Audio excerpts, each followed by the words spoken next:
नमस्कार प्यारे साथियों, मैं अंजीश मौर्य आप सभी का स्वागत करता हूं आपके अपने YouTube channel expert online classes में। प्यारे साथियों, आज हम लोग देखिए फॉल्ट एनालिसिस मतलब स्विच गियर पढ़ने वाले हैं, स्विच गियर एंड प्रोटेक्शन, जिसमें से fault analysis, fuse, circuit breaker और रिले पढ़ने वाले हैं। तो अगर आपको वीडियो इन्फॉर्मेटिव लगता है तो प्लीज़ वीडियो को लाइक कीजिए, चैनल को सब्सक्राइब कीजिए और एक अपना कमेंट जरूर छोड़िएगा कि वीडियो आपको कैसा लगा। यही हम लोगों का मोटिवेशन होता है। और इससे पहले देखिए ट्रांसमिशन कंप्लीट हो गया। अगर आप लोग वीडियो नहीं देखें तो वीडियो के प्लेलिस्ट में जाके देखिए, transmission power system marathon class नाम से सेव होगा। तो आइए हम लोग स्टार्ट करते हैं। देखिए सबसे पहले हम लोग पढ़ते हैं फॉल्ट एनालिसिस। फॉल्ट एनालिसिस में क्या है तो देखिए हम लोग फॉल्ट का एनालिसिस इसलिए करते हैं, जैसे हमारे फ्यूज हो गए, सर्किट ब्रेकर हो गए, जो इलेक्ट्रिकल इक्विपमेंट होते हैं उन सभी की रेटिंग को डिसाइड करने के लिए हम लोग क्या करते हैं, फॉल्ट एनालिसिस करते हैं।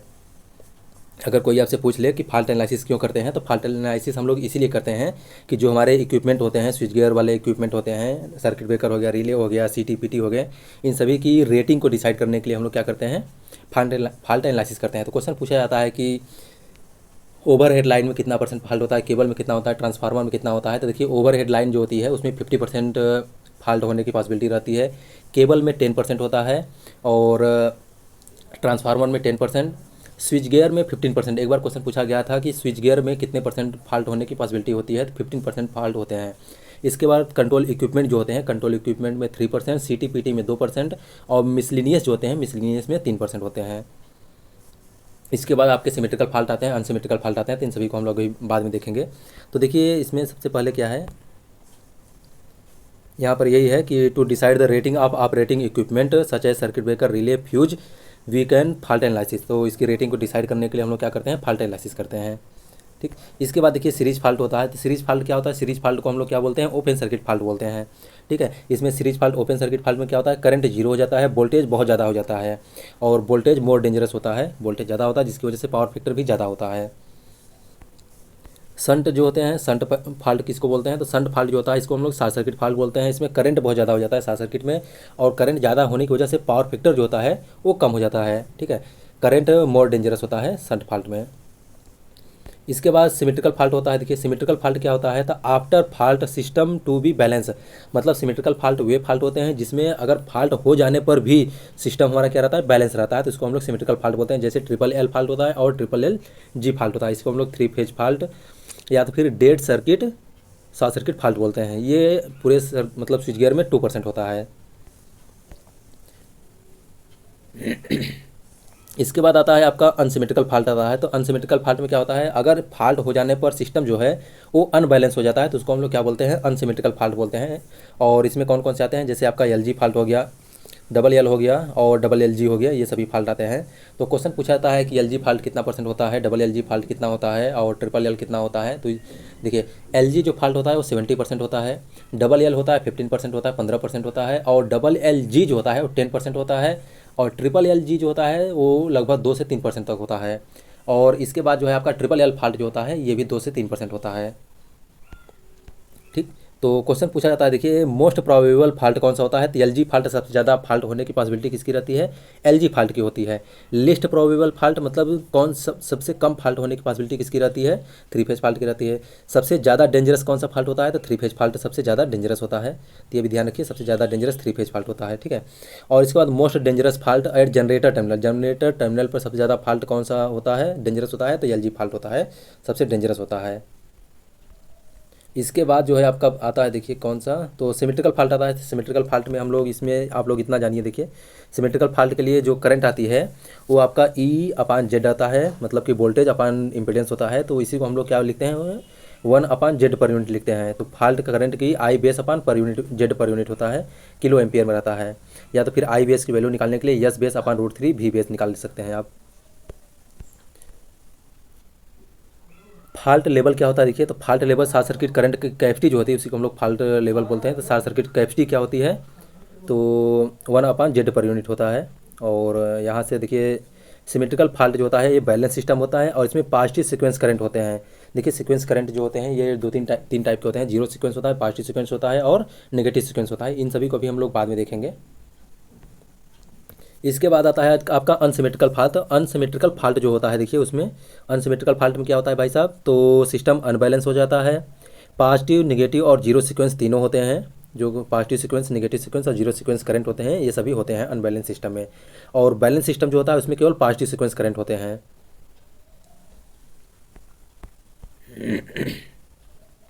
और क्या है देखिए, जो यहाँ से क्वेश्चन पूछता है कि जो लाइन वोल्टेज होता है, लाइन वोल्टेज में जीरो सीक्वेंस करंट जो होता है वो जीरो होता है। क्वेश्चन डायरेक्टली पूछा जाता है, ये इंपॉर्टेंट क्वेश्चन है यहाँ से, कि अगर लाइन वोल्टेज है, लाइन वोल्टेज में जीरो सीक्वेंस करंट या वोल्टेज कितना होता है, तो जीरो सीक्वेंस वोल्टेज जो होता है वो जीरो होता है, एब्सेंट होता है। तो वो इसको ध्यान रखिएगा आप लोग। इसके बाद देखिए कनेक्शन होता है, तो इसमें क्या है कि स्टार ग्राउंडेड है, स्टार ग्राउंडेड कनेक्शन के लिए जो होता है जीरो सीक्वेंस करंट, ये आई नॉट लिखा है तो इसका मतलब जीरो सीक्वेंस करंट होता है। तो इसकी वैल्यू कितनी होती है, तो फॉल्ट करंट का 1/√3 गुना होता है। ठीक है, ये फॉल्ट करंट बाई 3 होता है। तो यहाँ से इसको ध्यान रखिएगा कि अगर स्टार ग्राउंडेड है तो उसमें fault current zero sequence current होता है, वो कितना होता है, न्यूट्रल करंट का 1/3 होता है, या तो फिर फॉल्ट करंट का 1/3 होता है। इसके बाद स्टार कनेक्टेड अगर ग्राउंडेड नहीं है तो उस समय जो जीरो सीक्वेंस करंट होती है वो जीरो होता है। तो क्वेश्चन यहाँ से पूछ सकता है देखिए कि जो स्टार अगर ग्राउंडिंग नहीं किया गया है उस कनेक्शन में जो जीरो सीक्वेंस करंट होता है वो कितना होता है, तो जीरो होता है। और डबल एल फॉल्ट जो होता है, डबल एल फॉल्ट में भी जीरो सीक्वेंस करंट जो है वो जीरो होता है। क्यों? क्योंकि उसमें ग्राउंडिंग जो होता है एब्सेंट रहता है। इसके बाद जो है नेक्स्ट इसमें देखिए डेल्टा कनेक्शन जो होता है, डेल्टा कनेक्शन के लिए जो फेज सीक्वेंस में, फेज में जो होता है जीरो सीक्वेंस करंट वो प्रेजेंट होता है, लेकिन लाइन जो होता है, लाइन में जीरो सीक्वेंस करंट वो जीरो होता है। तो फेज में, डेल्टा कनेक्शन में फेज में जो होता है जीरो सीक्वेंस करंट जीरो होता है, और लाइन में जो होता है, लाइन में जीरो सीक्वेंस करंट एब्सेंट होता है, वो जीरो होता है। तो ये सभी इंपॉर्टेंट पॉइंट है, डायरेक्टली पूछा जाता है इसे, तो इसको ध्यान रखिए आप लोग। और सबसे इंपॉर्टेंट पॉइंट है देखिए यहाँ पर कि जो सीक्वेंस नेटवर्क होता है, ट्रांसमिशन लाइन में पॉजिटिव सीक्वेंस क्या होता है, इंपेडेंस क्या होता है, जीरो सीक्वेंस इंपेडेंस क्या होता है, नेगेटिव सीक्वेंस इंपेडेंस क्या होता है, तो इन सभी को जानने के लिए देखिए हम लोग इस यहाँ पर शार्ट में थोड़ा सा आपको बताते हैं। देखिए जो ट्रांसमिशन लाइन होता है, अगर ट्रांसमिशन लाइन के लिए मतलब कि ऐसे समझिए जो चीज़ें स्टेशनरी होती है, मतलब रोटेट नहीं करती हैं, जैसे आपका क्या हो गया, ट्रांसमिशन लाइन हो गया, ट्रांसफार्मर हो गया, इन सभी के लिए पॉजिटिव सीक्वेंस और नेगेटिव सीक्वेंस ये दोनों बराबर होते हैं, और किसके, ट्रांसमिशन लाइन के, या फिर मतलब जो जिसके लिए हम लोग यूज़ करेंगे उसके इंपेडेंस के बराबर होता है। जैसे ट्रांसमिशन लाइन के लिए हम लोग देख रहे हैं, देखिए तो positive sequence impedance Z1 positive sequence impedance है, और Z2 जो है नेगेटिव सीक्वेंस इंपेडेंस होता है। तो पॉजिटिव सीक्वेंस इंपेडेंस और नेगेटिव सीक्वेंस इंपेडेंस दोनों बराबर होते हैं, और किसके बराबर होते हैं, ट्रांसमिशन लाइन के इंपेडेंस के बराबर होते हैं। और जीरो सीक्वेंस इंपेडेंस जो होता है वो क्या होता है, वेरिएबल होता है। अगर वैल्यू नहीं दिया है तो पॉजिटिव सीक्वेंस इंपेडेंस के बराबर हम लोग ले लेते हैं। ठीक है, इसको ध्यान रखिए। अगर positive sequence impedance transmission line के लिए, positive sequence impedance, negative sequence impedance ये ट्रांसमिशन लाइन के इंपेडेंस के बराबर होता है, और जीरो सीक्वेंस इंपेडेंस वेरिएबल होता है। अगर वैल्यू नहीं दिया है तो ठीक है, नहीं दिया है तो हम लोग क्या करते हैं, पॉजिटिव सीक्वेंस इंपेडेंस के बराबर ले लेते हैं। ऐसे ही आपका सिंक्रोनस इम्पीडेंस जनरेटर होता है, तो सिंक्रोनस जनरेटर जो है, सिंक्रोनस जनरेटर देखिए रोटेटिंग वाला पार्ट है, तो इसलिए क्या होगा कि इसमें पॉजिटिव सीक्वेंस सबसे ज़्यादा होता है, उसके बाद नेगेटिव सीक्वेंस होता है, तब जीरो सीक्वेंस सबसे कम होता है। और पॉजिटिव सीक्वेंस जो होता है, देखिए पॉजिटिव सीक्वेंस जो होता है वो सीक्वेंस अब जनरेटर के बराबर होता है, मतलब जो जनरेटर होता है सीक्वेंस इंपेडेंस जनरेटर के इंपेडेंस के बराबर होता है, और जीरो सीक्वेंस इंपेडेंस जो होता है वो वेरिएबल होता है। अगर आप नहीं दिया है तो उसको क्या करते हैं, पॉजिटिव सीक्वेंस इंपेडेंस के बराबर लेते हैं। लेकिन और जैसे ट्रांसमिशन लाइन था, ट्रांसफार्मर है, तो उसमें positive sequence impedance, negative sequence impedance ये दोनों किसके, ट्रांसमिशन लाइन या ट्रांसफार्मर के इंपेडेंस के सीक्वेंस इंपेडेंस के बराबर होते थे। ठीक है, यहाँ पर क्या है, ये डिफरेंस है। पॉजिटिव सीक्वेंस जो होता है वो आपके जनरेटर के सीक्वेंस इंपेडेंस के बराबर होता है। इसके बाद आपका आता है जैसे ट्रांसफार्मर आता है, तो ट्रांसफार्मर के लिए देख लीजिए थोड़ा सा। देखिए यहाँ पर ट्रांसफार्मर का लिखे हैं, तो positive sequence impedance, negative sequence impedance, और ट्रांसफार्मर जो है ट्रांसफार्मर के इंपेडेंस के सीक्वेंस इंपेडेंस के बराबर होता है, और जीरो सीक्वेंस इंपेडेंस वेरिएबल होता है। अगर अर्थिंग किया गया है तो पॉजिटिव सीक्वेंस इंपेडेंस के बराबर मान लेंगे, अगर अर्थिंग नहीं किया गया है तो उसको हम लोग इनफाइनाइट मान लेते हैं। इसके बाद अगर स्टार ग्राउंडेड है, स्टार ग्राउंडेड है ट्रांसफार्मर के लिए, तो उसमें उसको हम लोग सीरीज स्विच ऑन की तरह कंसीडर करते हैं। अगर ग्राउंडेड नहीं है, अगर स्टार कनेक्शन है और ग्राउंडेड नहीं है, ठीक है, तो उसको हम लोग ऑफ स्विच की तरह मानते हैं, ऑफ स्विच की तरह मानते हैं। ठीक है, अगर डेल्टा कनेक्शन है तो उसको पैरेलल ऑन स्विच की तरह मानते हैं, कंसीडर करते हैं। ठीक है, इसके बाद देखिए एलजी फॉल्ट से क्वेश्चन पूछा जाता है, तो एलजी फॉल्ट में क्वेश्चन पूछा जाता है कि कौन सा कितना होता है, तो positive sequence impedance, positive sequence current और नेगेटिव सीक्वेंस करंट और जीरो सीक्वेंस करंट तीनों बराबर होते हैं, और ये किसके बराबर होता है, फॉल्ट करंट के 1/3 गुना के बराबर होता है। तो क्वेश्चन पूछा जाता है कि इसमें तीनों सीक्वेंस करंट जो होता है वो बराबर होते हैं। तो एलजी फॉल्ट जो होता है, एलजी फॉल्ट में तीनों सीक्वेंस करंट जो है वो बराबर होते हैं। तो इसको ध्यान रखिए आप लोग, देखिए यहाँ से इसको ध्यान रखिए कि तीनों सीक्वेंस करंट जो है वो बराबर होते हैं। और आल सीक्वेंस करंट इन सीरीज, सभी सीक्वेंस करंट सीरीज में होते हैं। क्यों? क्योंकि तीनों करंट अगर बराबर हैं तो कौन से कनेक्शन होता है? सीरीज कनेक्शन होता है। और वोल्टेज का जो है समेशन जो होता है वो जीरो होता है। मतलब positive sequence voltage, negative sequence voltage और जीरो सीक्वेंस वोल्टेज ये जीरो होते हैं। डबल एलजी फॉल्ट आता है। तो डबल एलजी फॉल्ट में जो होता है, इसमें क्या होता है, फॉल्ट करंट जो होता है पॉजिटिव सीक्वेंस और नेगेटिव सीक्वेंस के सम के बराबर होता है। और जीरो सीक्वेंस करंट जो होता है फॉल्ट करंट का 3 गुना होता है। इसको भी ध्यान रखिए आप लोग कि फॉल्ट करंट जो होता है जीरो सीक्वेंस करंट का 3 गुना होता है। और पॉजिटिव सीक्वेंस और नेगेटिव सीक्वेंस जो होता है उसका क्या होता है? समेशन होता है। तो क्वेश्चन यहाँ से पूछा जाता है, देखिए positive sequence current, negative sequence current और जीरो सीक्वेंस करंट का सम जो होता है किसमें जीरो होता है? तो डबल एलजी फॉल्ट में जो है जीरो होता है। और तीनों वोल्टेज जो होता है वो बराबर किसमें होते हैं? मतलब कि positive sequence voltage, negative sequence voltage और जीरो सीक्वेंस वोल्टेज ये तीनों आपस में बराबर होते हैं। तो कौन से फॉल्ट में होता है? तो उसको डबल एलजी फॉल्ट में जो है ये तीनों बराबर होते हैं, वोल्टेज सीक्वेंस वोल्टेज बराबर होते हैं। ठीक, इसके बाद आपका देखिए आता है डबल एलजी फॉल्ट आता है। डबल एलजी फॉल्ट में आल सीक्वेंस करंट जीरो होते हैं, सभी सीक्वेंस करंट जो है जीरो होते हैं क्योंकि ग्राउंडिंग होती है। All sequence network connected in parallel, सभी सीक्वेंस जो नेटवर्क होते हैं, मतलब कि जैसे आपके यहाँ से जैसे आपका 2 फॉल्ट है तो इसमें क्या होता है? डबल एलजी फॉल्ट में 2 लाइन होते हैं, 2 लाइन आपस में टच करके ग्राउंड हो जाते हैं। तो इसको हम लोग क्या बोलते हैं? डबल एलजी फॉल्ट बोलते हैं। और जो सीक्वेंस नेटवर्क होते हैं, जैसे आपका वोल्टेज हो गया, करंट हो गया, इंपीडेंस हो गया, ये सभी पैरेलल में कनेक्टेड रहते हैं। डबल एलजी फॉल्ट है। डबल एलजी फॉल्ट में क्या होता है? देखिए जीरो सीक्वेंस करंट जीरो होता है। और इसके बाद आपका पॉजिटिव सीक्वेंस करंट जो होता है वो नेगेटिव सीक्वेंस करंट के बराबर होता है और अपोजिट होता है। क्वेश्चन ये देखिए यहाँ से इंपॉर्टेंट है कि जीरो सीक्वेंस करंट जीरो होता है और पॉजिटिव सीक्वेंस जो होता है वो नेगेटिव सीक्वेंस के बराबर और इक्वल होता है। और इसके बाद पॉजिटिव सीक्वेंस वोल्टेज जो होता है नेगेटिव सीक्वेंस वोल्टेज के बराबर होता है। यहाँ से इतना इंपॉर्टेंट पॉइंट ध्यान रखिए। और क्या इनसे बन सकता है? देखिए पॉजिटिव सीक्वेंस और नेगेटिव सीक्वेंस जो होते हैं किसे एंटी जो है सीरीज में होते हैं। तो एंटी सीरीज में होते हैं, बिल्कुल होते हैं, क्योंकि पॉजिटिव सीक्वेंस से करंट जो होता है नेगेटिव सीक्वेंस करंट के जस्ट बराबर और अपोजिट होता है। और वोल्टेज जो होता है, वोल्टेज कैसे होते हैं? जो है एक दूसरे के बराबर और इक्वल होते हैं। ग्राउंडिंग ना होने की वजह से जीरो सीक्वेंस करंट जीरो होता है। देखिए यहाँ से ये कभी कभी पूछता है कि कौन सा कहाँ के लिए फॉल्ट जो है सबसे डेंजरस होगा। अगर फॉल्ट एट जनरेटर टर्मिनल पर हो रहा है, जनरेटर टर्मिनल पर अगर फॉल्ट हो रहा है तो उस समय एलजी फॉल्ट सबसे डेंजरस होता है। उससे कम डेंजरस जो होता है डबल एलजी फॉल्ट होता है। उससे कम डेंजरस कौन सा होता है? ट्रिपल एल होता है। और सबसे कम डेंजरस फॉल्ट कौन सा होता है? डबल एल होता है। तो सबसे अगर जनरेटर टर्मिनल पर अगर फॉल्ट होता है तो सबसे डेंजरस कौन सा होता है? एलजी फॉल्ट होता है। अगर ट्रांसमिशन लाइन जो होती है, ट्रांसमिशन लाइन पे सबसे ज़्यादा डेंजरस कौन सा होता है? ट्रिपल एल जो फॉल्ट होता है सबसे मोर डेंजरस होता है। और उससे कम डेंजरस कौन सा होता है? डबल एल जी होता है। और उससे कम डबल एल होता है। और सबसे कम डेंजरस जो होता है कौन सा होता है? डबल एल जी फॉल्ट होता है। तो फॉल्ट एनालिसिस से इतना क्वेश्चन पूछा जाता है। और देखिए थोड़ा सा इसको, यहाँ से कुछ इंपॉर्टेंट पॉइंट है, इसको देख लीजिए। जैसे जीरो सीक्वेंस अर्थ में फॉल्ट में, जीरो सीक्वेंस जो होते हैं अर्थ फॉल्ट में क्या होते हैं? पाए जाते हैं। और रोटेटिंग मशीन जैसे होते हैं, आपका रोटेटिंग मशीन जैसे आपका ट्रांसफार्मर नहीं, सिंक्रोनस मोटर हो गया, इंडक्शन मोटर हो गया, जनरेटर हो गया, अल्टरनेटर हो गया। तो इन सभी में जो है रोटेटिंग मशीन जो होते हैं उसमें जीरो सीक्वेंस करंट जो होते हैं, इंपीडेंस जो होते हैं वो पाए जाते हैं। बैलेंस सिस्टम में केवल पॉजिटिव सीक्वेंस इंपीडेंस होता है। और सॉलिड जो अर्थिंग होती है, सॉलिड अर्थिंग करने से स्टेबिलिटी जो है वो बढ़ती है। तो ठीक है, देखिए हम लोग यहाँ पर स्विच गियर एंड प्रोटेक्शन में मतलब फॉल्ट एनालिसिस पढ़े हैं। और आइए इसके बाद हम लोग क्या पढ़ते हैं? फ्यूज पढ़ते हैं। तो हम लोग यहाँ पर फ्यूज पढ़ते हैं। देखिए फ्यूज को मैं आपको 10 मिनट में रिवाइज कराने वाला हूँ, तो आप लोग अच्छे से देखिए फ्यूज को। तो सबसे पहले एचआरसी फ्यूज है। देखिए एचआरसी फ्यूज का क्वेश्चन पूछता है डायरेक्टली कि आपसे कि एचआरसी फ्यूज जो है इसका फुल फॉर्म क्या होता है। तो एचआरसी फ्यूज का फुल फॉर्म होता है हाई रैपियरिंग कैपेसिटी फ्यूज होता है। और इसका देखिए थोड़ा सा कंस्ट्रक्शन मैं यहाँ पर बना दिया हूँ। तो देखिए क्या है कि इसमें एक ये इसको हम लोग क्या बोलते हैं? ये इसको हम लोग बेस जो है प्लेट बोलते हैं। और ये ब्रास का बना होता है। क्वेश्चन पूछा जाता है कि बेस प्लेट किसका बना होता है? तो ब्रास का बना होता है। और इसमें जो है देखिए ये जो आपका ये इसको देख रहे हैं आप, ये जो है इसको हम लोग कैट्रियाज बोलते हैं। और इसमें फिलिंग पाउडर भरते हैं। कौन सा पाउडर भरते हैं? कैट्रियाज का फिलिंग पाउडर एक भरा जाता है जो आर को मतलब बुझाने के लिए यूज करते हैं हम लोग।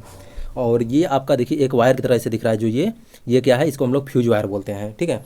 और यहाँ पर जो आपको ये डंडी की तरह दिख रहा है, इसको हम लोग क्या बोलते हैं, लिंक कंटेक्ट बोलते हैं, ठीक है। ये रहा आपका कंस्ट्रक्शन। अब इसके बाद इंपॉर्टेंट पॉइंट क्या क्या बनते हैं इससे, तो देखिए हम लोग देख लेते हैं। देखिए हीट डिसिपेशन के लिए हम लोग सेरेमिक बॉडी का यूज करते हैं। जो सेरेमिक बॉडी क्या होता है, हीट को मतलब डिसिपेट कर लेता है, बाहर नहीं अवशोषित होने देता है। अगर ऐसा नहीं होगा हीट, तो हमारे जो फ्यूज लिंक होते हैं, मेटल लिंक होते हैं, वो सभी क्या होंगे, डैमेज हो जाएंगे, ठीक है। तो इसमें फ्यूज वायर जो है किसके बने होते हैं, तो सिल्वर का बना होता है। सिल्वर का बनाने का रीज़न भी है, देखिए तो उसकी रजिस्टिविटी जो होती है लो होती है, मेल्टिंग पॉइंट लो होता है, कंडक्टिविटी हाई होती है, ठीक है। पतला तार का बनाते हैं, पतला तार का बनाने से रजिस्टेंस जो है वो ज़्यादा होता है, लेकिन लेंथ जो है बड़ा रखते हैं। पतला तार का बना होता है तो लेंथ ज़्यादा होने के रजिस्टेंस ज़्यादा होता है, लेकिन उसका जो है ओवरऑल देखेंगे हम लोग तो क्या होता है, लो रजिस्टिविटी होती है, रजिस्टिविटी लो रखते हैं, लेंथ ज़्यादा रखते हैं, तो इस वजह से जो है थोड़ा रजिस्टेंस ज़्यादा होता है, लेकिन पतला होने की वजह से ओवरऑल रजिस्टेंस कम होता है, तो कंडक्टिविटी अच्छी होती है। क्वेश्चन पूछा जाता है इससे कि फ्यूजिंग फैक्टर कितना होता है HRC फ्यूज का, तो 1.25 जो है इसका फ्यूजिंग फैक्टर होता है। फिलिंग पाउडर यूज करने का मेन पर्पज़ क्या होता है, तो क्विंचिंग आर को बुझाने के लिए और कूलिंग के लिए हम लोग यूज करते हैं। अब कौन कौन सा होता है फिलिंग पाउडर में, जैसे चोक हो गया आपका, प्लास्टर ऑफ पेरिस हो गया और मार्बल हो गया, इन सभी को यूज करते हैं। एडवांटेज क्या है देखिए, तो ऑपरेशन टाइम जो होता है वो लेस होता है, सर्किट ब्रेकर से कम होता है फ्यूज के लिए। और हाई रेपचरिंग, इसका ऑपरेशन जो होता है वो बहुत फास्ट होता है, मेंटेनेंस कास्ट बहुत कम होता है। और देखिए लो कास्ट जो होता है, लो कास्ट के लिए अगर लो कास्ट मेल्टिंग पॉइंट अगर लो रखना है तो आप एशियन का बना सकते हैं, जिंक का बना सकते हैं और पीवी का बना सकते हैं। और हाई कंडक्टिविटी अगर मटेरियल वाला फ्यूज बनाना है आपको, तो आप सिल्वर का यूज कर सकते हैं, कॉपर का यूज कर सकते हैं। लो कास्ट के लिए अगर बनाना चाहते हैं तो कॉपर का यूज करते हैं, और आप एशियन का यूज कर सकते हैं, पीवी जेडीएन का यूज कर सकते हैं, पीवी का यूज कर सकते हैं लो कास्ट के लिए। और नो ऑक्सीडेशन के लिए, मतलब उसके ऑक्सीकरण नहीं हो, तो उसके लिए हम लोग सिल्वर का यूज करते हैं फ्यूज का। और क्या बच रहा है भाई साहब, देखते हैं हम लोग थोड़ा सा। फ्यूजिंग फैक्टर क्या होता है देखिए, तो मिनिमम फ्यूजिंग करंट अपान में रेटेड करंट जो होता है उसको हम लोग फ्यूजिंग फैक्टर बोलते हैं। तो क्वेश्चन कभी डायरेक्टली फार्मूला पूछ लेता है कि फ्यूजिंग फैक्टर का फार्मूला क्या होता है, तो मिनिमम फ्यूजिंग करंट अपान क्या होता है, रेटेड करंट होता है। तो यहाँ से आप लोग इसको ध्यान रखिए। इसकी वैल्यू हमेशा एक से ज़्यादा होती है। फ्यूज की प्रॉपर्टी क्या होना चाहिए, लो रेजिस्टिविटी होना चाहिए, लो मेल्टिंग पॉइंट होना चाहिए, हाई कंडक्टिविटी होना चाहिए। फ्यूज लॉ जो होता है देखिए, फ्यूज का नियम कौन कौन सा होता है, तो I = K × D⁻1.5 होता है। और अगर आपको लो रेटिंग का फ्यूज बनाना है तो उसके लिए हम लोग क्या करते हैं, तो लो रेटिंग का फ्यूज बनाने के लिए हम एशियन और पीवी का कॉम्बिनेशन यूज करते हैं। एशियन 63% और पीवी जो है 37% यूज करते हैं। अगर हाई रेटिंग के फ्यूज बनाना है तो उसके लिए मतलब 100 एम्पियर 10 एम्पियर से ज़्यादा जो है 100 एम्पियर तक यूज करते हैं फ्यूज को। तो हम लोग यहाँ किसका, सिल्वर और कॉपर का कॉम्बिनेशन का यूज करते हैं, ठीक है। अब देखिए क्वेश्चन यहाँ से पूछा जाता है, जैसे आपका रीवायरेबल फ्यूज हो गया, तो रीवायरेबल फ्यूज के लिए ब्रेकिंग कैपेसिटी कितनी होती है, ब्रेकिंग कैपेसिटी जो है 400 वोल्ट और 4000 एम्पियर तक 1.6 जो है MVA जो है इसका ब्रेकिंग कैपेसिटी होती है। सस्ता होता है, ये सस्ता होता है और इजी रिप्लेस कर सकते हैं इसको हम लोग। और इसका फ्यूजिंग फैक्टर जो होता है 1.4 से 1.8 तक जो है टॉलरेंस करता है। तो फ्यूजिंग फैक्टर पूछा जाता है रिवायरेबल फ्यूज का कितना होता है, तो 1.4 से 1.8 तक होता है। इसके बाद देखिए किटकैट फ्यूज होता है, तो किटकैट फ्यूज का यूज़ कहाँ करते हैं, तो घरों में हम लोग यूज़ करते हैं। तो एक बार UPPCL JEE आप 2019 का पेपर उठा के देखेंगे तो उसमें पूछा था किटकैट फ्यूज जो है इसका यूज कहाँ होता है, तो घरों में हम लोग यूज करते हैं किटकैट फ्यूज का। और वोल्टेज कितना होता है, 650 वोल्ट तक होता है। और करंट जो होता है कितना होता है, 500 एम्पियर तक करंट होता है। और किटकैट फ्यूज का जो है फ्यूजिंग फैक्टर कितना होता है, तो किटकैट का फ्यूजिंग फैक्टर जो है 1.6 तक होता है। और इसके बाद आता है आपका कैट्रियाज फ्यूज आता है, तो कैट्रियाज फ्यूज का हम लोग कहाँ यूज करते हैं, 33 किलो वोल्ट तक यूज करते हैं इसको। ब्रेकिंग करंट जो होता है 87,000 एम्पियर तक हम लोग करंट यूज करते हैं। और ये आपका देखिए उसी साल 2019 में आप क्वेश्चन उठा के देखेंगे तो उसमें पूछा था स्टैंडर्ड कैट्रियाज फ्यूज का फ्यूजिंग फैक्टर कितना होता है, तो 1.45 जो है स्टैंडर्ड कैट्रियाज का फ्यूजिंग फैक्टर होता है। और वैल्यू कितने से कितने के बीच में होता है, आप गूगल पे सर्च करेंगे तो 1.25 से लेके 1.75 तक इसकी फ्यूजिंग फैक्टर की वैल्यू होती है। लेकिन स्टैंडर्ड जब बोल दे तो आपको 1.45 तक लगाना है, बाकी ऑप्शन के अकॉर्डिंग जैसा मिले आपको आप लगा सकते हैं। इसके बाद आपका HRC फ्यूज वही चीज़ है, देखिए 66 किलो वोल्ट से ऊपर जितना आप यूज कर सकते हैं। और इसके बाद जो है ब्रेकिंग कैपेसिटी जो होता है 500 MVA तक यूज करते हैं। करंट जो है 2 से लेके 800 एम्पियर तक यूज करते हैं। फ्यूजिंग फैक्टर जो होता है 1.25 यूज करते हैं। इसके बाद लिक्विड फ्यूज होता है, लिक्विड फ्यूज जो है इसमें हम लोग CCl4 कार्बन टेट्राक्लोराइड का यूज करते हैं। और 132 किलो वोल्ट तक यूज करते हैं इसको। ब्रेकिंग करंट जो होता है 100 एम्पियर मतलब 6100 जो है एम्पियर तक यूज करते हैं। ब्रेकिंग कैपेसिटी जो होता है 465 एमवीए तक यूज कर सकते हैं। ये वही है, देखिए यहाँ पर ओवरहेड लाइन में 50% तक फॉल्ट होता है, और केबल में 10% तक, स्विच गियर में 15% और ट्रांसफार्मर में 12%, CTPT में जो है 2% होता है फॉल्ट। और इसके बाद जो है कंट्रोल इक्विपमेंट होते हैं उसमें कितना होता है 3%, और मिसलिनियस फॉल्ट जो होता है वो 8% होता है। तो सर्किट ब्रेकर देखिए, सर्किट ब्रेकर हम लोग यहाँ पर सर्किट ब्रेकर पढ़ने वाले हैं। सर्किट ब्रेकर में देखिए जितने इंपॉर्टेंट पॉइंट बनते हैं, और मैं कोशिश करूँगा कि आप लोग को शॉर्ट में रिवीजन कराऊँ जितना कम से कम पॉइंट हो सके। तो क्वेश्चन यहाँ से देखिए, सर्किट ब्रेकर से कौन सा सर्किट ब्रेकर कितने किलो वोल्ट तक यूज करते हैं और कितना जो है इसका यूज कहाँ होता है, यही सब पूछता है सर्किट ब्रेकर से। तो सबसे पहले देखिए एयर सर्किट ब्रेकर जो होता है ये 11 किलो वोल्ट तक यूज करते हैं। एयर सर्किट ब्रेकर जो है 11 किलो वोल्ट तक यूज करते हैं, और AC DC दोनों में यूज करते हैं। Air circuit breaker AC DC दोनों में यूज करते हैं, और ये 11 किलो वोल्ट तक यूज करते हैं लो वोल्टेज के लिए। और ब्रेकिंग कैपेसिटी जो होता है इसको आप लोग लिख लीजिए थोड़ा सा। ब्रेकिंग कैपेसिटी जो होती है 500 एमवीए तक होती है। स्पीड जो होती है वो 100 मीटर पर सेकंड होता है, मतलब कि इसको ऑपरेट कराने की स्पीड जो होती है 100 मीटर पर सेकंड होती है। रिपीटेड ड्यूटी के लिए यूज किया जाता है। तो क्वेश्चन पूछा जाता है कि एयर ब्रेक सर्किट ब्रेकर जो होता है, एयर सर्किट ब्रेकर, ये कौन से सर्किट ब्रेकर ऐसा है जो रिपीटेड ड्यूटी के लिए यूज करते हैं। तो एयर ब्रेक सर्किट ब्रेकर जो होता है उसको हम लोग यूज करते हैं रिपीटेड ड्यूटी के लिए। इसके बाद आपका वैक्यूम सर्किट ब्रेकर होता है। तो वैक्यूम सर्किट ब्रेकर जो है 33 किलो वोल्ट तक यूज करते हैं। Vacuum circuit breaker 33 kilo volt तक यूज करते हैं। और इसमें क्वेश्चन पूछा था 11 किलो वोल्ट और 25 किलो वोल्ट, 33 किलो वोल्ट तक यूज करते हैं इसको। इसकी जो प्रेशर होती है देखिए, वैक्यूम में मतलब हवा का हम लोग यूज करते हैं, तो इसका प्रेशर कभी कभी पूछता है। तो 10⁻⁻6 से 10⁻10 टॉर तक होता है। और ब्रेकिंग कैपेसिटी 2500 मतलब 250 से लेकर लगभग 2000 एमवीए तक ब्रेकिंग कैपेसिटी होती है। और इसे नॉर्मली इतने क्वेश्चन पूछा जाता है, ठीक है। इसके बाद आपका ऑयल सर्किट ब्रेकर आता है। तो ऑयल सर्किट ब्रेकर जो होता है आर्क को क्विंच करने के लिए जो है ऑयल सर्किट ब्रेकर में हम लोग क्या यूज करते हैं। तो भैया ऑयल सर्किट ब्रेकर में हम लोग यूज करते हैं ऑयल को क्विंच करने के लिए, और कूलिंग के लिए जो है ऑयल का हम लोग यूज कर सकते हैं। इसको हम लोग लगभग 230 किलो वोल्ट तक यूज कर सकते हैं, 230 किलो वोल्ट तक या 220 किलो वोल्ट तक यूज करते हैं, 220 है, ठीक है। और इसमें जो है ब्रेकिंग कैपेसिटी जो होती है 25 से लेकर लगभग 5000 एमवीए तक हम लोग यूज करते हैं, ठीक है। ऑयल की स्पीड कभी कभी पूछता है। तो ऑयल की स्पीड जो होती है कितना होता है 60 से लेकर 70 मीटर पर सेकंड तो होता है, ठीक है। आर का मेन प्रॉपर्टी क्या होता है, देखिए हम लोग क्यों यूज कर सकते हैं। तो कूलिंग के लिए यूज करते हैं, इंसुलेशन के लिए यूज कर सकते हैं, हीट डिसिपेशन के लिए यूज कर सकते हैं। और हीट जो है कितने मतलब डिग्री सेंटीग्रेड तक, तो 5000 डिग्री सेंटीग्रेड तक इसको यूज़ कर सकते हैं। इसके बाद एयर ब्लास्ट सर्किट ब्रेकर होता है। तो एयर ब्लास्ट सर्किट ब्रेकर जो है इसको हम लोग हाई वोल्टेज के लिए यूज़ कर सकते हैं। 132 किलो वोल्ट से लेकर 400 किलो वोल्ट तक यूज़ कर सकते हैं,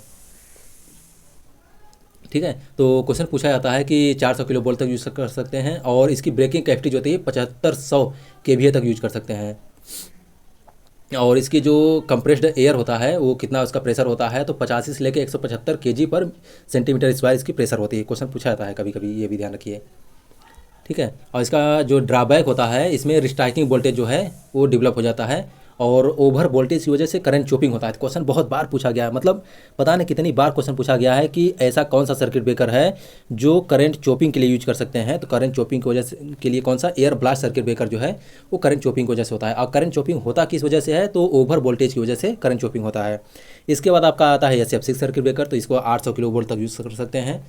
और जो है इसमें क्वेश्चन पूछा जाता है कि जैसे आपका कौन सा मीडियम, तो SF6 गैस जो है हम लोग यूज कर सकते हैं मीडियम के लिए। और इसमें जैसे आपका रेटिंग जो होती है मतलब 800 तक यूज़ कर सकते हैं, और ब्रेकिंग कैपेसिटी जो होती है 50,000 एमवीए तक होती है। और एक चीज़ ध्यान रखिए, जो इसकी SF6 गैस होती है इसकी जो प्रेशर होता है कितना होता है, तो 5 kg पर सेंटीमीटर स्क्वायर होती है प्रेशर होती है।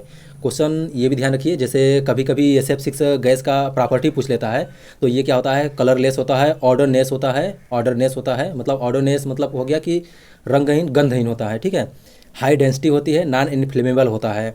और एक आध बार पूछा गया ये भी कि जो SF6 गैस होती है इसकी डाइलेक्ट्रिक स्ट्रेंथ कितनी होती है, तो एयर का जो है 2.5 से 3 गुना तक होती है, मतलब 90 किलो वोल्ट पर सेंटीमीटर होता है, ठीक है। इतना आप लोग ध्यान रखिए, बाकी इससे ज़्यादा सर्किट ब्रेकर से कुछ भी नहीं आएगा आपसे। बाकी जैसे कुछ तो देखिए ब्रेकिंग करंट क्या होती है। तो ब्रेकिंग करंट जो होता है क्वेश्चन पूछा जाता है, डायरेक्टली क्वेश्चन पूछा गया है कि ब्रेकिंग करंट कौन सा वैल्यू होता है, तो ये RMS वैल्यू होता है। यहाँ से ये आपको ध्यान रखना है, ठीक है। RMS वैल्यू होता है, और कंटेक्ट ओपन हो जाने के बाद जो करंट फ्लो होती है वो होता है कौन सा, ब्रेकिंग करंट होता है। मेकिंग करंट क्या होता है, देखिए मेकिंग करंट जो होता है ये मतलब कि पीक वैल्यू होती है, peak value. Making current, breaking current कौन सा होता है, तो ब्रेकिंग करंट आरएमएस वैल्यू होता है। देखिए तो ब्रेकिंग करंट आरएमएस वैल्यू होता है, और मेकिंग करंट जो होता है कौन सा होता है, पीक वैल्यू होता है। ये सभी इंपॉर्टेंट पॉइंट है, जितने इंपॉर्टेंट पॉइंट बता रहा हूँ मैं, ये सभी एग्जाम पॉइंट ऑफ व्यू से बस इंपॉर्टेंट है, इसको ध्यान रखिए हमेशा। और इसके बाद जो है देखिए करंट जो है देखिए कितना होता है, तो मेकिंग करंट बराबर होता है 2.55 इंटू ब्रेकिंग करंट होता है। ये रिलेशन भी कई बार पूछा गया, तो इसको भी ध्यान रखिए आप लोग। रिकवरी वोल्टेज क्या होता है, तो रिकवरी वोल्टेज जो है देखिए रिकवरी वोल्टेज जो होता है V R equal to V M sine theta होता है। तो वी एम साइन थीटा, तो यहाँ से नेचर ऑफ रिकवरी वोल्टेज कैसा होता है, तो रिकवरी वोल्टेज होता है आरएमएस वैल्यू होता है, और ये पावर फ्रिक्वेंसी पर होता है। कौन से फ्रिक्वेंसी पर, पावर फ्रिक्वेंसी। पावर फ्रिक्वेंसी का मतलब होता है कि 50 हर्ट्ज फ्रिक्वेंसी पर।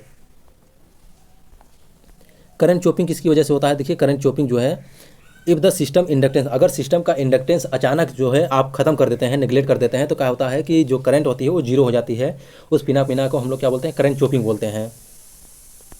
ठीक है, तो करंट चोपिंग के लिए फार्मूला आता है आई इक्वल टू क्या होता है, वी इंटू अंडर रूट में एल बाई सी होता है, और वोल्टेज की जो वैल्यू आती है आई अंडर रूट में एल बाई सी हो जाता है। और क्या बच रहा है भाई साहब, यहाँ पर देखिए जो है जो ट्रिपल आर भी होता है, रेट ऑफ रिस्ट्राइक ऑफ वोल्टेज होता है उसको, और ऑक्सीलेशन को, मतलब ट्रिपल आर भी को और ऑक्सीलेशन को कम करने के लिए हम लोग क्या यूज करते हैं, रेजिस्टेंस स्विचिंग मेथड का यूज करते हैं, जिससे क्या होता है ऑक्सीलेशन हमारा कम हो जाता है। इसके बाद रिस्ट्राइकिंग वोल्टेज होता है। देखिए रिस्ट्राइकिंग वोल्टेज क्या होता है, ट्रांजिएंट वोल्टेज होता है, ये ट्रांजिएंट वोल्टेज, रिकवरी वोल्टेज, या तो फिर मैक्सिमम वोल्टेज होता है, या तो फिर पीक वोल्टेज होता है। आप यूथ का क्वेश्चन सॉल्व किए होंगे तो उसमें 2-3 बार ये क्वेश्चन पूछा गया है कि रिस्ट्राइकिंग वोल्टेज कौन सा वोल्टेज होता है, तो रिस्ट्राइकिंग वोल्टेज ट्रांजिएंट वोल्टेज, या फिर मैक्सिमम वोल्टेज, या फिर इसी को हम लोग क्या बोलते हैं, पीक वोल्टेज बोलते हैं। और ट्रिपल आर भी की जो वैल्यू होती है देखिए कितना होता है, 2 VM होता है, और कितने टाइम पर जो टाइम होता है देखिए पाई रूट LC होता है। ऑक्सीलेशन फ्रिक्वेंसी जो होते हैं या physical to 1/2 pi root LC होता है।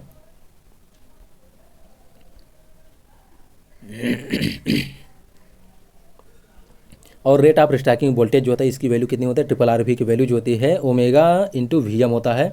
और टाइम पीरियड के लिए बात करते हैं, देखिए ट्रिपल आर भी की मैक्सिमम वैल्यू जो होती है VM इंटू ओमेगा होता है, तो यहाँ से टी की वैल्यू जो होती है 2 पाई/2 रूट LC होता है, पाई/2 रूट LC होता है। ये टाइम की वैल्यू होती है ट्रिपल आर भी, मतलब कितने टाइम पर मैक्सिमम होगा, ये है वैल्यू इसकी। इसके बाद देखिए जो आर्क होता है, आर्क को बुझाने के लिए कौन कौन से मीडियम यूज करते हैं, तो स्प्लिटिंग थ्योरी होता है। यहाँ से कुछ चीज़ें हैं देखिए, जैसे आपका सर्किट ब्रेकर जो होता है, सर्किट ब्रेकर की ऑपरेटिंग टाइम कितना होता है, 0.02 सेकेंड से लेके 0.2 सेकेंड तक होता है। सर्किट ब्रेकर के जो कंटेक्ट रेजिस्टेंस होता है कितना होता है, तो 20 माइक्रो ओम होता है सर्किट ब्रेकर का कंटेक्ट रेजिस्टेंस। और सर्किट ब्रेकर जो होता है, सर्किट ब्रेकर का जो कंटेक्ट बनाता है किसका बनाता है, कॉपर टंगस्टन एलाई का बना होता है। ठीक है, बाकी हम लोग देखिए रिले देखते हैं, तो सर्किट ब्रेकर के बाद रिले हम लोग देखते हैं। तो रिले से देखिए जनरली जो आपसे क्वेश्चन पूछा जाता है वो पूछा जाता है कि लोड साइड में कौन सा रिले यूज करते हैं, तो डायरेक्शनल रिले जो होता है लोड साइड में यूज करते हैं। सोर्स साइड या जनरेटर साइड जो होता है नॉन डायरेक्शनल रिले यूज करते हैं। इम्पीडेंस रिले क्या होता है, तो इम्पीडेंस रिले जो होता है देखिए voltage restrained over current relay हम लोग इसको बोलते हैं। इम्पीडेंस रिले को voltage restrained over current relay बोलते हैं। ये नॉन डायरेक्शनल रिले होता है, मीडियम ट्रांसमिशन लाइन के लिए यूज करते हैं हम लोग। और इसके बाद आपका मोहो रिले होता है, तो मोहो रिले जो है देखिए मॉडिफाई ऑफ इम्पीडेंस रिले होता है, तो इम्पीडेंस रिले का मॉडिफिकेशन किया गया होता है। इसको हम लोग वोल्टेज रिस्ट्रेंड डायरेक्शनल रिले बोलते हैं। ये डायरेक्शनल रिले होता है और ये लॉन्ग ट्रांसमिशन लाइन के लिए यूज करते हैं हम लोग।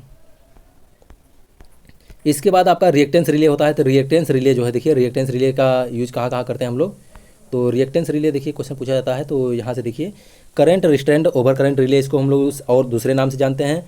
नॉन डायरेक्शनल रिले होता है, शॉर्ट ट्रांसमिशन लाइन के लिए यूज करते हैं। ये तीनों पॉइंट आप लोग इसको ध्यान रखिए। तो देखिए शॉर्ट ट्रांसमिशन लाइन के लिए आप एक ट्रिक याद कर लीजिए,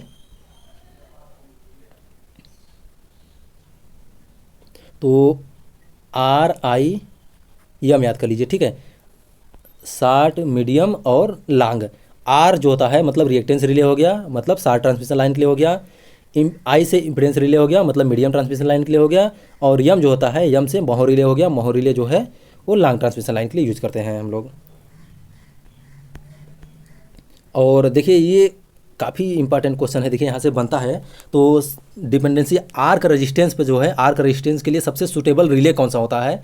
तो सबसे सूटेबल रिले जो होता है कौन सा होता है? रिएक्टेंस रिले होता है। आर के लिए, आर्क रेजिस्टेंस के लिए सबसे सूटेबल रिले कौन सा होता है? Reactance relay. लेकिन सबसे ज़्यादा इफेक्टेड कौन होता है? मतलब कि तुरंत थोड़ा सा आर्क होगा, तुरंत मतलब क्या होगा, वो फाल्ट मतलब कि आपका रिले ऑपरेट कर जाएगा। तो रिले ऑपरेट कर जाएगा, उसके लिए हम लोग क्या करते हैं? महो रिले यूज करते हैं। सबसे इफेक्टेड रिले होता है, मतलब सबसे ज़्यादा प्रभावित होने वाला रिले महो रिले होता है, इसलिए हम इसको यूज नहीं करते हैं। तो क्वेश्चन दोनों में डिफरेंस समझिए। मोस्ट इफेक्टेड रिले महो रिले, लेकिन सुटेबल रिले कौन सा है? तो रिएक्टेंस रिले। और सबसे कम जो है रिएक्टेंस रिले सबसे कम इफेक्टेड होता है। इस वजह से हम लोग क्या करते हैं? सुटेबल कौन सा होता है आर्क रेजिस्टेंस के लिए? तो रिएक्टेंस रिले होता है। ऐसे ही आपका पावर स्विंगिंग के लिए, देखिए पावर स्विंगिंग के लिए जो मोस्ट इफेक्टेड रिले होता है वो कौन सा आता है? रिएक्टेंस रिले है। लेकिन सुटेबल कौन सा होता है? तो महो रिले जो है वो सुटेबल होता है। तो ये ध्यान रखिए इसको दोनों को। तो हम लोग आर्क रेजिस्टेंस के लिए सबसे सुटेबल कौन सा होता है? तो सबसे सुटेबल जो होता है वो कौन सा? रिएक्टेंस रिले होता है। और इफेक्टेड कौन सा होता है आर्क रेजिस्टेंस के लिए? तो महो रिले सबसे इफेक्टेड होता है। लेकिन पावर स्विंगिंग के लिए, मतलब जहाँ पर पावर जो है स्विंग करती है, मतलब पावर घटता बढ़ता है, पावर कम बेसी होता है, तो उसके लिए जो है मोस्ट इफेक्टेड रिले कौन सा होता है? रिएक्टेंस रिले होता है। लेकिन सुटेबल कौन सा होता है? तो सुटेबल महो रिले होता है। और एक चीज़ और ध्यान रखिए, जैसे ट्रांसफार्मर होता है, मर्ज प्राइस प्रोटेक्शन जो होता है, इसको हम लोग यूज करते हैं।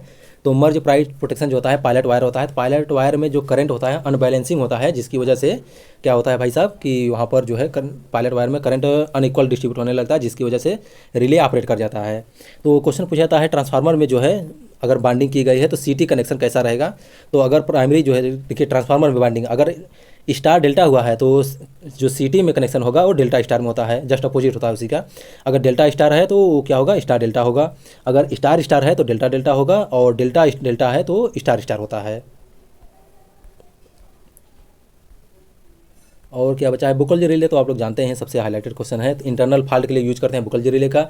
गैस एक्चुएटेड रिले होता है, और इसमें क्या होता है? एक्सटर्नल इंटरनल फॉल्ट और फेज फॉल्ट के लिए हम लोग जनरली यूज कर लेते हैं। लेकिन मेन रूप से बेसिकली क्या होता है? इंटरनल फॉल्ट के लिए ट्रांसफार्मर में हम लोग यूज करते हैं बुकल रिले का।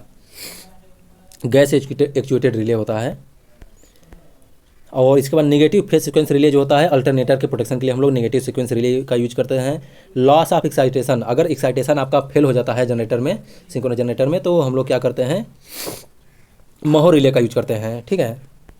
और लाइटिंग अरेस्टर से क्वेश्चन पूछा जाता है। तो लाइटिंग अरेस्टर क्या होता है? एक सिंपल रॉड गैप होता है, जिसमें क्या करते हैं? नॉन लीनियर रजिस्टर होते हैं। ठीक है। और इसमें क्या होता है? Located near the transformer, transformer जो होता है, ट्रांसफार्मर के दोनों साइड में हम क्या करते हैं? लाइटिंग अरेस्टर लगाते हैं। तो क्या करता है? जो सर्ज वाले बिजली होते हैं, लाइटिंग वाले बिजली होते हैं, उसको क्या करता है? ये अवशोषित करते हैं।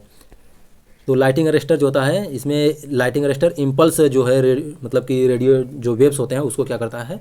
एब्जॉर्ब करते हैं। इसके बाद क्वेश्चन देखिए यहाँ से पूछा जाता है कि जो इम्पल्स रेशियो होता है ये लो होता है किसके लिए? तो लाइटिंग अरेस्टर के लिए लो होता है। और इम्पल्स रेशियो हाई किसके लिए होता है? तो इंसुलेटर जो होता है, इंसुलेटर के लिए हाई होता है। और protection from direct lighting, question पूछा जाता है लाइटिंग अरेस्टर जो होता है किससे प्रोटेक्शन करता है? तो डायरेक्ट लाइटिंग स्ट्रोक से प्रोटेक्शन करता है। कुछ बच रहा है भाई साहब? बस हो गया, बहुत है इतना। और इसके बाद एक आइसोलेटर आता है। तो आइसोलेटर को आप लोग ध्यान रखिए कि आइसोलेटर जो होता है नो लोड पे ऑपरेट किया जाता है, और सर्किट ब्रेकर के दोनों साइड में लगाते हैं। ठीक है, इसको ध्यान रखिए। ओके, बाकी आपको वीडियो कैसा लगा आप लोग कमेंट करके जरूर बताइए। Thank you so much for watching my video.